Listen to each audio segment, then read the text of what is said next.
into this music news. Music news. Let's get it.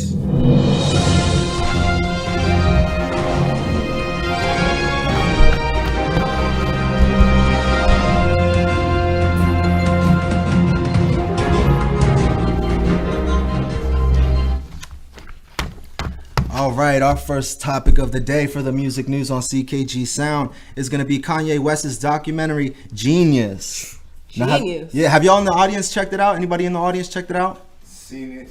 What you think? Well, seen it as I didn't click on it, but I saw it. He said I seen it, but I didn't click on it. Okay. All right, so to give a little background on it, right? It's actually worth $30 million on Netflix. They actually bought it. It was actually Kanye West's producer, artist, and fashion designer. Those are the people who actually like put the documentary together and stuff. So it wasn't really like Kanye and stuff. Yeah, his best friend Cootie did it. Yep. And it was like his right hand man the whole time coming up and stuff. So shout out to his long time friend Cootie and his directing partner. What's his name? Chike Oza. Yeah, who received $30 million after 20 years of documenting Kanye West's life. That's crazy. So this dude just happened to be like on the scene with Kanye. At the right spot at the right time with a camera. That's crazy. And now Netflix is paying him $30 million. Yep. That's wild. So what else did you hear about it? It shows his humble beginnings of producing for big names like Jay-Z and just trying to get his foot in the door as his own artist. Because like the thing with Kanye, like that's what really stuck out to me in the documentary was like, you know, everybody loved him as a producer, you feel me? Jay-Z, all these people were trying to get him to like, you know, produce for their artists and stuff. But when he really tried like, you know, stepping into that limelight as an artist, nobody really took him seriously. Even though everybody around him was like, yo, you are fire and I'm about to sign you. But they never did, you feel me? So it's like, you know, he did go through a lot. Like, and that documentary really shows, like, he was in the A&R rooms with Rock Nation and all them. Yeah, like, and they didn't give him time of day at all. Like they were listening to it, and then somebody else came in the room, and then it was a whole new conversation. Then he just literally walked out and went to the next person. He was like, somebody in this building is going to hear my song, you feel me? So the dedication that he had to be able to just, you know, keep pushing and pushing after all of that, and even setting up, like, studio time with people just for them not even to record anything on it because of the intimidation of like, yo, he's a fire ass artist as well, not just a producer, you feel me? Yeah. Sometimes it takes a while for people to really get their flowers, you know what I mean? Yeah, and it's like everybody has that come up phase, but to see Kanye's, I think, like on a level like that, especially with all the stuff that people know Kanye for now, you know what I mean? I think it was a different perspective that they was trying to show. And even all the stuff that he's still doing, like he has that stem player out, you know what I mean? That it's like, oh, shout out to our special guest in the audience. Shout out to J Soul coming in. Just coming into the room. Y'all gonna hear from him later on. Yes. But yeah, he's got the stem player and stuff. It's a little smart speaker that pretty much allows you to use the different elements of a song while listening, like a track or vocal. And it's only like $200. And I haven't personally used it, but I have a homie who has it and stuff. So like, you know, just seeing how it works and stuff like that is just crazy for real. Have any of y'all heard about that stem player? Anybody? Yeah. What are your opinions on it? I don't really understand it. It's different. Okay. Yeah, it's hard to understand. Yeah. So from my understandings, right, it's like I picture like a plus sign, right? And each side of the plus sign is like a different element, like he says. So you will have a whole song with Kanye, his beats and all that stuff. But all you have to do is swipe down on one. You can take his whole lyrics out and just keep the beat. And then if you did the other one, you could take the bass out and it would just keep like the strings and the, you know what I mean, and stuff like that. So it's That's like cool. allowing people to like kind of manipulate his work in a way to make their own. You feel me? And it's like, I just don't understand, like you said, I don't understand how like, can artists like benefit off of that? You feel me? Like using that stem, using those samples or whatever on that, like, you know what I mean? So, well, I mean, that kind of takes us into the next point about this is, you know, Kanye actually said, you know, today's artists only get 12% of the money that the industry makes. Right. And he said it's time to free the music from the oppressive system. It's time to take control and build their own. And I know for a fact that, like, you know, Donda, his first album, he preloaded it into that stem player. But then the next one, he was trying to make it exclusively only available there. So, like, kind of taking people away from the platforms, you know, that everybody listens to. So it's definitely, you know, it's innovative and it's different for sure. And in a way, it kind of gives it that exclusivity to that fan, you know what I mean? Right. Because, like, you gotta have that to be able to even listen to that, you know what I mean? And stuff like that, so. Yeah, no, definitely. I agree. Yeah, so shout out to Kanye for all that, man. Just being a genius in general. Like I said, even through all the life shit, like this dude is a genius, and he's, you know, done a lot of stuff in the music industry that people don't really see. Yeah, that's what they call it. What are they saying online? Anything? Somebody said that they wouldn't spend the money on it. Okay. They wouldn't spend their money on it. Okay. I said, you just gotta find a homie with one and problem solved.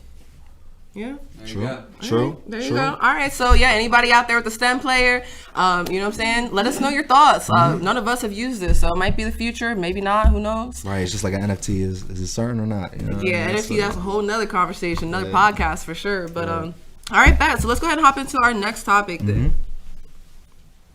So our next topic is gonna be the $1 million interview with Lil Durk. If you guys Okay. haven't seen that, I suggest you go watch that because that's the realest shit you will probably see on any podcast for real. And just to give you a little bit of information about it, Lil Durk chopped it up with Gilly the Kid and Wallo, and pretty much brought $1 million in cash to the podcast. You know what I mean? He's like, if we're gonna talk, you know what I mean, $1 million worth of game, I'm bringing $1 million worth of cash, and he did, and he brought the whole room was just full of his homies and shit. And so, you know what I mean, it was cool seeing that. And he also shouted out Little Baby because he was saying how before he was even gonna go do all that stuff, like Little Baby even offered him another $1 million and was like, here, you could take this stack with you, and you know what I mean, go flex on that. But he was like, nah, he only wanted one because it was $1 million worth of game, you know what I mean? So he was saying how Little Baby's a real ass person for that, you know what I mean? Just to be able to just give him $1 million to take to Chicago and shit, you know what I mean? True. So yeah, that's humbling shit. Yeah. Hell yeah. Yeah, Durk set a goal to be bigger than Drake and feels that he is hitting that goal. When asked to back his answer, he said that his impact comes largely from his continued communication with everyday people in the trenches.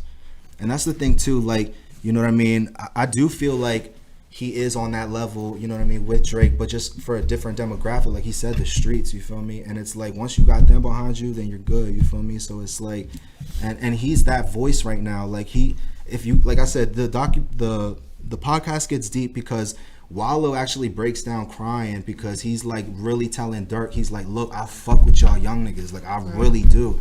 I do not want to see y'all end up like Pop Smoke. I don't want to see y'all end up like, you know what I mean? And it's like, we out here killing each other for what? You know what I mean? Y'all brought $1 million worth of cash to a podcast, you feel me? And the thing is too is like, you know, Wallo explained, like, you know, because if you don't know his story, like it's deep too, you know what I mean? He's been in prison most of his life and stuff like that, and now he's got a podcast with Gilly the Kid and stuff. So like, you know, they're trying to reach, you know, people in the trenches as well and let them know, like, look, there's opportunities out here and shit, and you know, all this group of people behind you and shit, like that time is over. Like, make that person hold a camera, make the other person, you know, start putting out merch for you, to make this person start doing this, get everybody to do something, and stop having people stand around you for no reason, you feel me? Because it's like, if you're not putting them to work, then it's like, you know what I mean, they're not necessary. So like, that's what he really broke down to him. He was like, and that creates opportunities for other people as well, you feel me? This dude now picked up a camera, now knows how to use it and can make income off of that, you know what I mean? Somebody else is doing merch and creating stuff for themselves and stuff. So it's like, you know what I mean? It's just finding ways to do stuff and be a part of the team and work together to, you know, reach those goals and stuff. Right. Facts. So yeah, so shout out to Wallo, shout out to Gilly the Kid for that, you know what I mean? And like I said, if you sure. haven't watched that podcast, definitely go check it out. Yeah, no, definitely. That's facts. And, you know, even this right here, sitting in C.K.G sound, you know what I mean? It's like, you just got to think outside the box. There's mad other ways to, like, network and connect with people. So, yeah, just don't ever put yourself in a box, especially as an artist. So, shout out to Durk. Shout out to the interview. Definitely check it out. Yeah. Definitely check it out. All right, y'all. So, let's go ahead and hop into our next topic here. So, we about to talk about Mase. Man, I haven't heard that name. Yeah, we're gonna Wow. talk. We gotta talk about Mase. We got a little bit of sauce going on in the headlines. Let's talk about it. So what's up? So, Mase actually just dropped a diss track. Who y'all think he dissed? Before I tell you. Diddy. But you knew. He knew. He knew. I ain't hear the track, but I seen that. Oh, and they wondering So, why. right. So let's get into it a little bit. So on So basically, Mase is explaining why he did this because he said that P. Diddy's ruining people's lives. He dropped something called Oracle 2, Standing on Bodies, on March 15th. So, you know, this month he just dropped it. And this is his follow-up track from his diss to Cameron, actually, back in 2017, which was the first Oracle. So he raps in the first verse, appearing to reference how he attempted to buy his publishing rights from Diddy in 2020 for $2 million. He said, then they tried to dangle money. They didn't think I'd ever leave? Never pay the artist, but they love to pay the freaks. So it makes you think a little bit. There's a lot of different stories about the industry, this and that, especially when it comes to Diddy. Now, I don't know. I was gonna say, didn't he give a speech or something? Yeah, so I don't know if y'all seen his Grammy speech about like 2 years ago, but Diddy got up there and he was pretty much talking about black artists not being respected in the industry. And at the time, Mase responded and he's like, your past business practices knowingly have continued to purposely starve your artists and have been extremely unfair to the same artists that helped you obtain that Icon Award on the iconic Bad Boy label. For example, you still got my publishing from 24 years ago in which you gave me $20K, which makes me never want to work with you, as any other artist should never do it because they're being robbed. That's deep. You know what I mean? That's crazy because people don't understand, I feel like they see this glitter and glitz on TV and they're like, wow, I want to rock with Diddy. I want to rock with the mainstream industry thing. But it's like, what goes into that? What do you have to sacrifice to be in that posse? You know what I mean? And there's ways of working around that. You Hell know yeah, what I mean? especially in Like, 2022, for sure. Exactly. Like making the deals work for you, not for them. You feel me? Because in this time of day, like I said, we don't need record labels and all that stuff. You know what I mean? That was the middleman back in the day because everything was word of mouth. But like nowadays, everything's digital, so it's like you can really do everything yourself. You feel me? For sure. Like even Russ, I know we like to talk about Russ a lot, but he's a good example because it's like you don't have to sign your whole self as an artist to like a whole label. You can sign a single, you can sign a project, you can like get your foot in the door other ways and still have ownership. So I definitely, recommend educating yourself. Understanding what you're doing because you might end up like Mase otherwise where you're trying to get your rights back and nobody wants to talk to you about it because now it's worth way more. You know what I mean? And I feel like a lot of artists that like we looked up to back in the day are starting to deal with issues like that now. You feel me? Because like time has passed now. It's been a couple 20 years, whatever now. These stories are reoccurring right now. Yeah, that's what I'm saying. People. Like all these mainstream people, legends that we looked up to are looking for their money, they're looking for a check, but they're not going to get it because they already signed that contract however many years ago. Yeah, it's sad for real, but know your ownership, know who you're dealing with. Any artists who have, want some recommendations on different development, C.K.G Entertainment does sit down and help people with that. So hit us up for sure. We would love to talk with you. But just know what you're signing, know what you're getting yourself into for sure. Yeah, for sure. And I guess listen to that diss track from Mase. That he dropped, you know what I mean, too. So shout out to him. So, all right, let's go ahead and hop into our last and final story. Bow wow wow, yippee yo, yippee yay. Yeah, we're gonna talk about Bow Wow. Yeah, Bow Wow back in the headlines too. It's crazy, right? So Bow Wow actually hasn't dropped music since 2013, which I didn't realize until I was doing a little research. I was like, dang, it's been a minute since we was like crying out of my system, all that. Yeah, he might have had little things in there, but his album, 2013, last album that he put out. So he's actually about to release his 7th and final solo studio album. And it's going to be with Death Row Records, which, if anybody doesn't know, Snoop Dogg is now the new owner of Death Row Records. It's just crazy how history be changing and coming back around. Right, and correct me if I'm wrong, but didn't Bow Wow start with Death Row Records? Does anybody know that? I know he was discovered by Snoop when he was young. Through all that but stuff, I mean, Snoop was with, who was he with? You feel me? So yeah, true. Yeah, but I'm not exactly sure in terms of paperwork if he was like signed to them or anything. But, Bow Wow was just saying he really looks at Snoop for inspiration. He looks at him like his uncle. And Snoop told Bow Wow, he's like, there's no way that you're going to retire before me. Because Bow Wow talking about retiring. Snoop's like, if I'm still out here, he's out here with, who is he with, Martha? Right? Is he with Martha? Yeah. They got a whole load. They be whipping it up. Like, there's mad stuff. Hell yeah, Snoop was everywhere. He was in the halftime show, you feel me? And still rep all his shit or whatever. You know, he kept it all the way real. Right. And Bow Wow talked about retiring. Snoop was like, no. He was like, you need one more before you go. Speak on all the real shit that we want to know. Like, what you been doing? What have you been going through? So actually in January of this year, Bow Wow, he was on Hot 97, the morning show, and he shared about this album. And he said that he wants to call it, why don't you tell him a little bit about what they're talking about calling the album? What are they trying to call it? I'm not even sure what they're trying to call it. So it looks like they're trying to do like before 30. So he's, he's getting up there, growing and everything. So he's trying to do like a reflection type of last album before he goes. So it's rumored to be called Before 30. It's inspired by his long list of achievements prior to becoming 30. He's even talking about putting Chris Brown on. Yeah, that's what I was about to say. That he was trying to put Chris Brown and stuff on it. So he's trying to do like a reunion with people in a way. So Yeah, it's that's like, gonna be that's kinda fire. cool, yeah.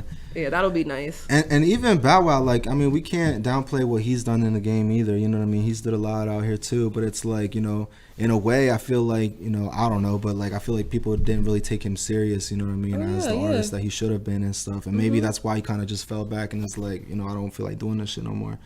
But like having Snoop in your corner like that, you know what I mean? Somebody like that to really push you and be like, bro, you got it. It's like, you know what I mean? I'd take that opportunity. I'd take that chance to just keep pushing for real. Hell yeah. No, 100%. You know, shout out to Bow Wow.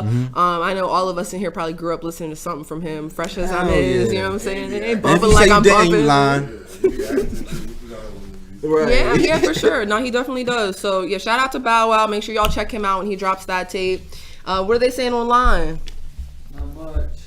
Find a So True, Be Your Own Boss, they said. That was strong. Hell yeah, hell yeah. All right, well, hell yeah, y'all. Okay, so that is going to wrap up our music news. Music news!